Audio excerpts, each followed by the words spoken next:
for the welfare of society and the just government of the people. We beseech you to behold with your abundant favor us, your servants, whom you have been pleased to call to the performance of important trusts in the Republic.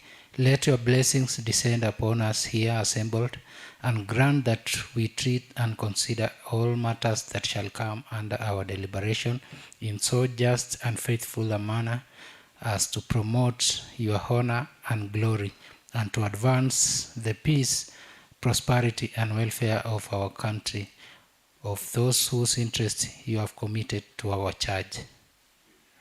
Amen.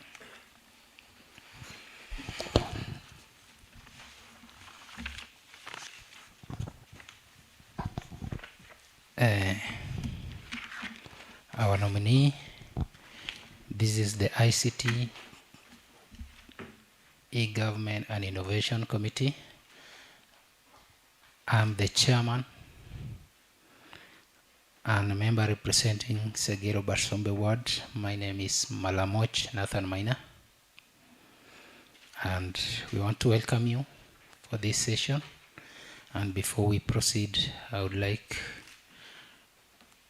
we start from introduction. Vice Chair. Good afternoon, our nominee. Welcome. My name is Honorable Mercy Jepkurui. I'm the Deputy Minority Leader of this House and the Vice Chair to this committee. Congratulations and welcome. Feel free. There is water. You can take water at your convenient time. And yes,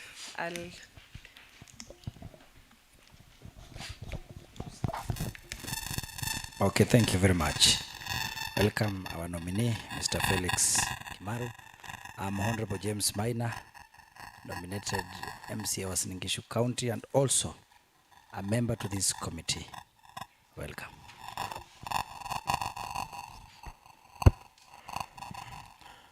My name is Honorable David Tarus Butuk. I represent Kapkures Ward in Soi constituency, and I'm a member to this committee. Okay, my name is Benjamin Atui, MCA from Nginyilil Ward. I am among the member of this committee. Welcome, Mr. Felix Kimaru.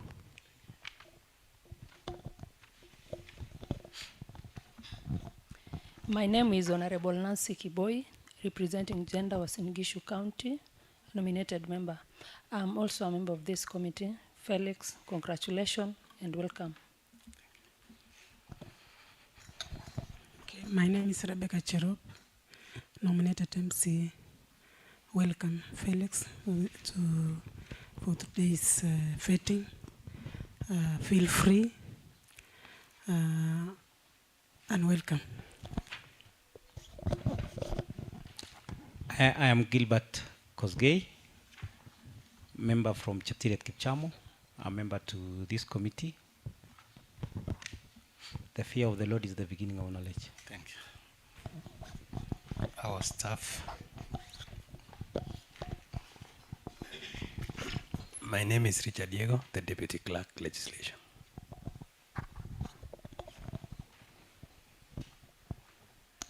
My name is Cornelius Kipkoske, Committee Clerk. My name is Victor Toetich, Committee Sergeant at Arms. I'm Ebenezer Sanga, the Technical Officer. Thank you. Before we give you for your introduction, our standing orders in chapter 202,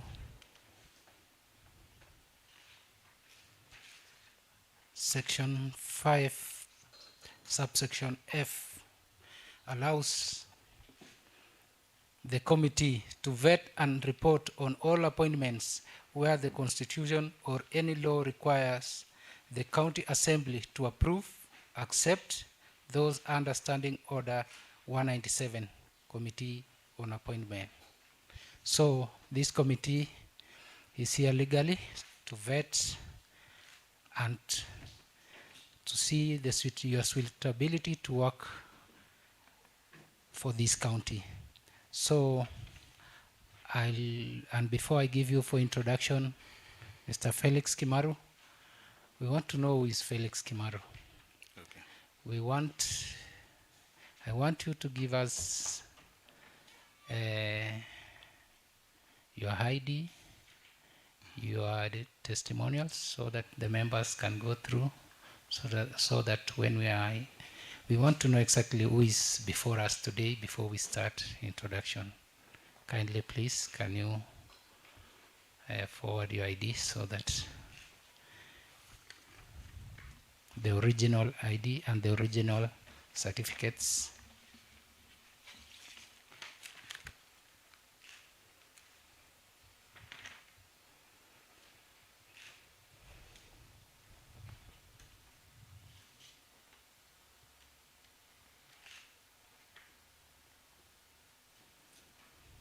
Honorable members, with the proof of the ID before us is Felix Kimaru. So I take this opportunity to give you an opportunity to introduce yourself. Tell us who Felix Kimaru is. Okay. Yeah, so thanks once again for having me, Mr. Chair. It's a pleasure for me to be here for the vetting process. Yeah, so Honorable Chair, my name is Felix Kimaru. I'm a resident of Kaptinga village. It's the place where I was born. It's in Simat Kapseret ward. I went to a local primary school called Kaptinga as well, from nursery school all the way to class 8, where I graduated, where I did my KCP. From there, I went to Paul Boyd High School, which is in Tarbo. I did my Form 1 to Form 4 there. I also did my KCSE from there.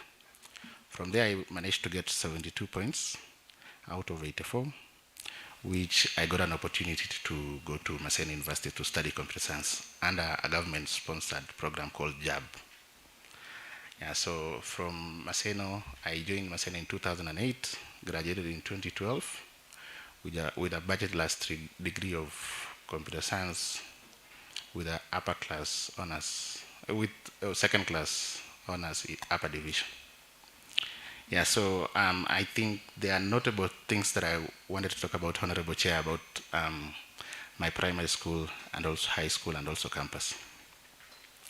Yeah, so first, one of the things that are notable is from class 4 all the way to second year, I was a prefect. Yeah, so in campus, the positions of class representative are a bit political. So the reason why it ended at second year is because I was overthrown at second year because of politics. Yeah, so while I was in campus also, I was able to do a couple of things because I was starting to grow up. So there's a company in Oslo called Opera, and maybe some of you have seen Opera News on your phone sometimes popping up. So initially, before Opera News came, it used to be called Opera Software. It used to be a browser. So I managed to speak to the guys in Oslo through online when I was in class. They managed to appoint me as the lead for a program they used to call Opera Campus Group. So I was the lead for Maseno University, managed to recruit my classmates.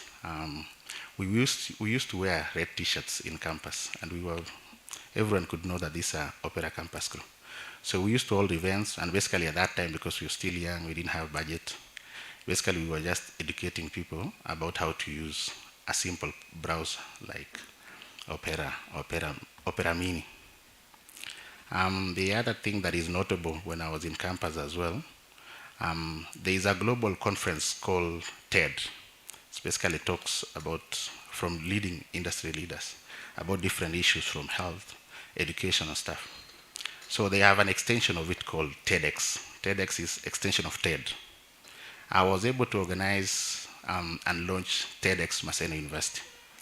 I managed to invite people from Google, from Microsoft to come speak at that event, at that age. You can imagine I was in third year. So out of the work that I did, so computer science is structured in two ways. So there are those ones at third year you decide to major in hardware. So those are basically people who build the hardware part of your devices, like the mobile phone, your computer and stuff. So I decided to major in software. So there are two. So I did software, and I started programming when I was still in campus, together with a couple of friends. Majority of people would wait until they graduate, then they start programming. So when I was in third year, I applied for an internship with a global organization called Ashoka. So Ashoka was a social enterprise based in Washington, D.C. I managed to get an opportunity to work with them in Nairobi during my holidays in third year. So I worked with them for three months when I was in third year. Then we are supposed to go back to school at that time. So because of the work I was doing with them, they said, you can continue working with us until you graduate. But then I was supposed to be going for classes. So they told me, because our office is based in Washington, D.C., you can be working from 5 p.m. to 9 p.m. with our DC office. So, Honorable Chair, so at that time it was really difficult for me, because you understand I'm still youth. I'd go to class, immediately after class I'm supposed to be working. So I didn't have a social life at that time, so I used to work all the time. So that was my first employment experience. After graduating, I went back to work with them for 2 more months. Then I told them that I needed more experience in ICT, because I was still young, I can still play around. So I applied for an employment opportunity with an organization called Elective Africa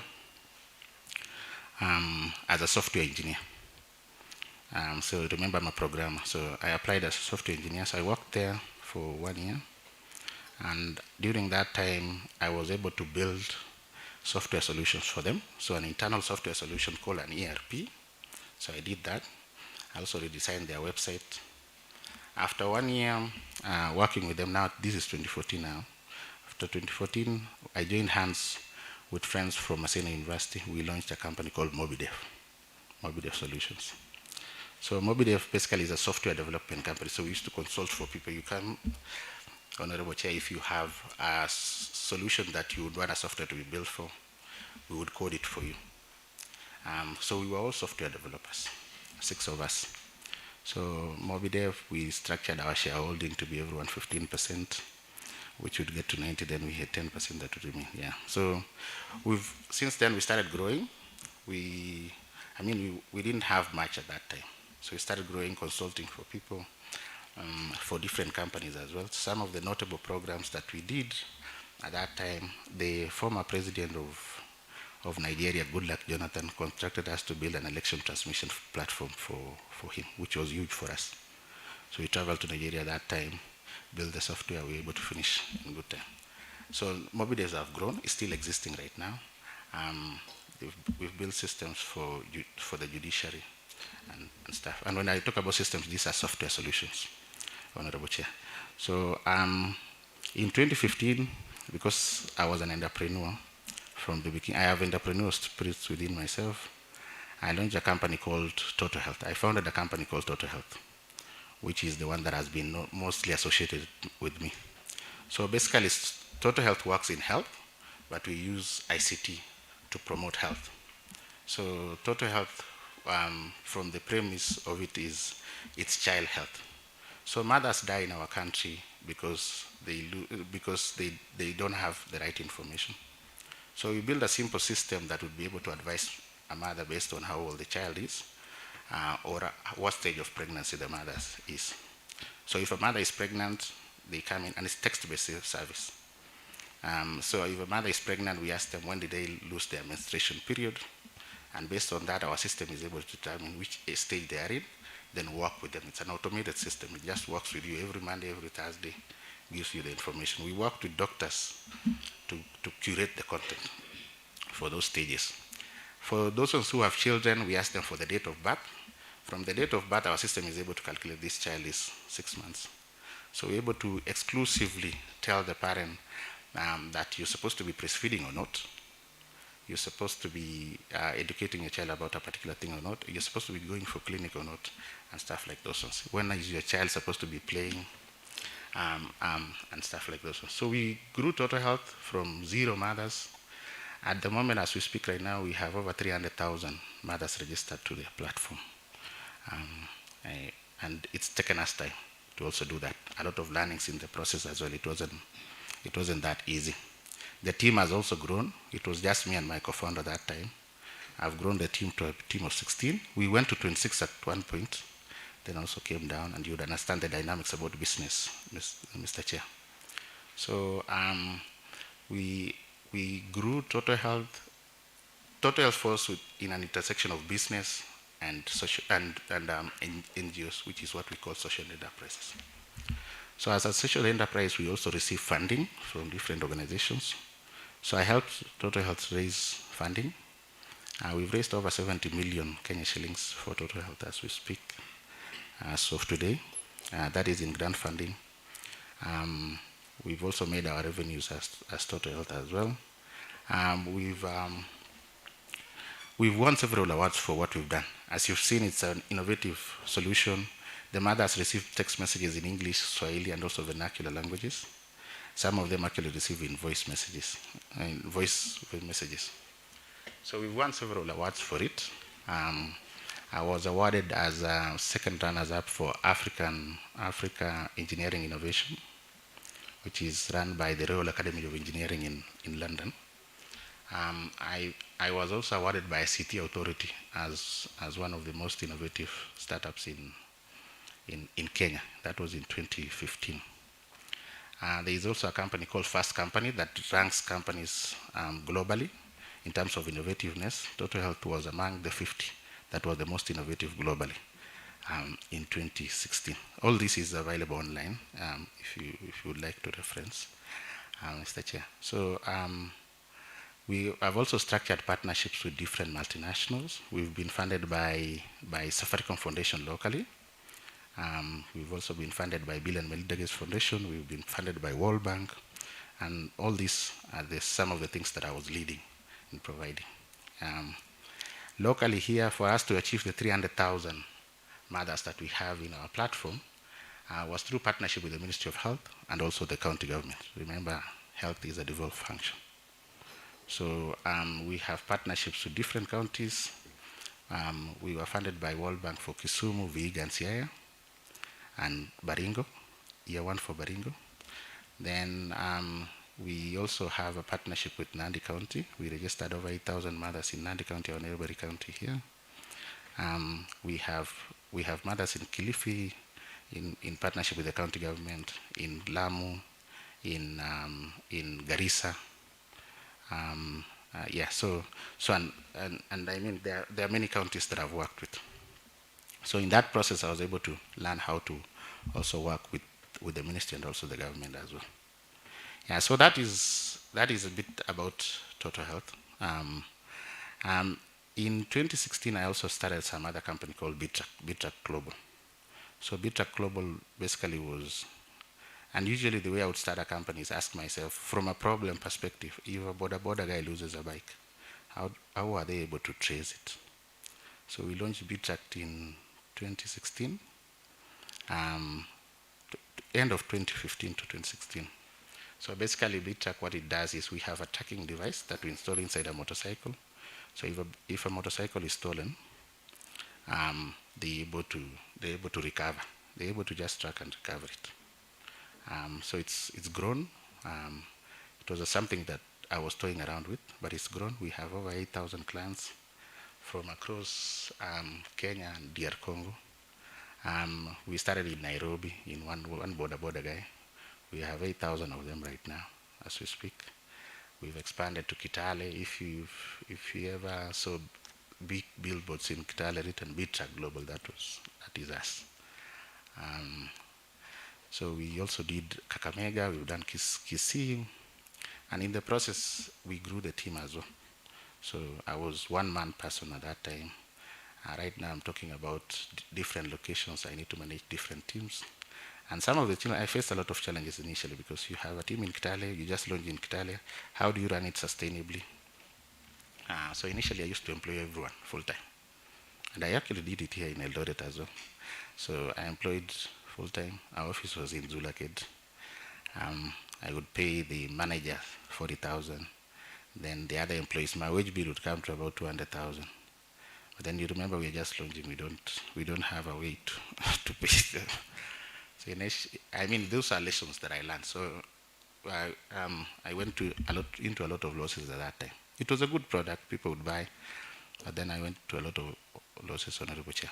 But I think those were lessons that I also learned in terms of leadership at that time. So eventually how it works right now is the guys are not working in full time. It's only one guy who works in full time. The technicians, I pay them per installation that they receive, which makes it easy, and we're able to make some profit as well from that and make the company grow. We recently got a contract with Sierra Leone government to install trackers in tractors in Sierra Leone, 600 of them, which is a huge win for us. So all this, as you've seen, innovative stuff. We haven't missed the media. I've been featured in several media stations.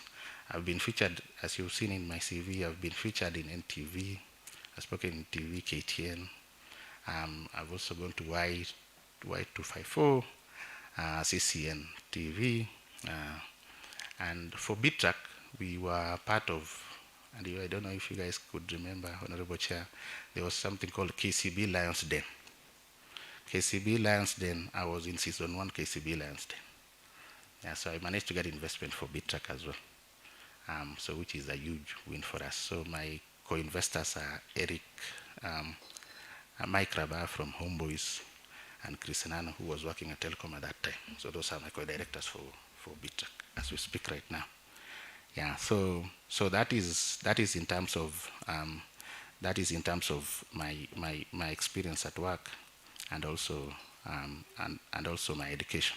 I'm currently pursuing a master's in business administration from University of Milan, which is a long-distance learning program. The MBA itself is in global business and sustainability. So remember, my background has been a lot about tech, so I also want to bring in business skills. So that's my introduction, Honorable Chair. Thanks. Felix Kimaru.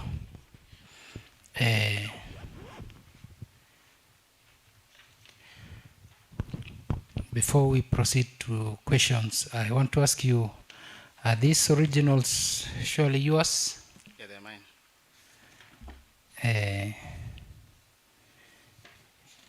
What about the police clearance certificate? It's mine as well. But when we search from the number that we are given below, it shows that it belongs to Mursoi Kipruta Moses.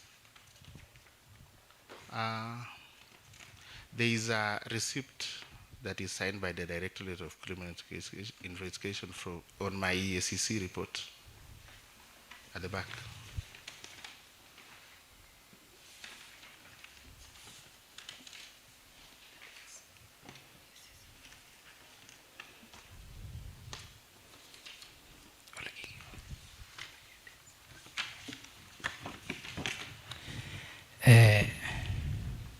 I'm seeing some disparities from the dates of issuance of your certificate of clearance with the dates indicated in the certificate of good conduct. The other one is dated 28th March 2023, and the other one is dated 31st. There is a new one that I got a message that I need to download. Yeah. Which is the receipt. The 28th March. Yes, that I applied on 28th March. So it shows the certificate that you have submitted to the committee is fake. It's not fake. It's the previous one. But when we search this one, it shows it belongs to Moses Mursoi.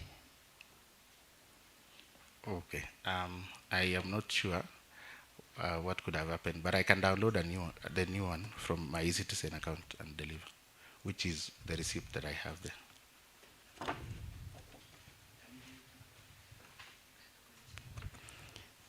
So I can do it immediately after the session, Honorable Chair. Vice Chair. On the same note, my question would just be this: the receipt dates 28th March 2023, which is discrepancies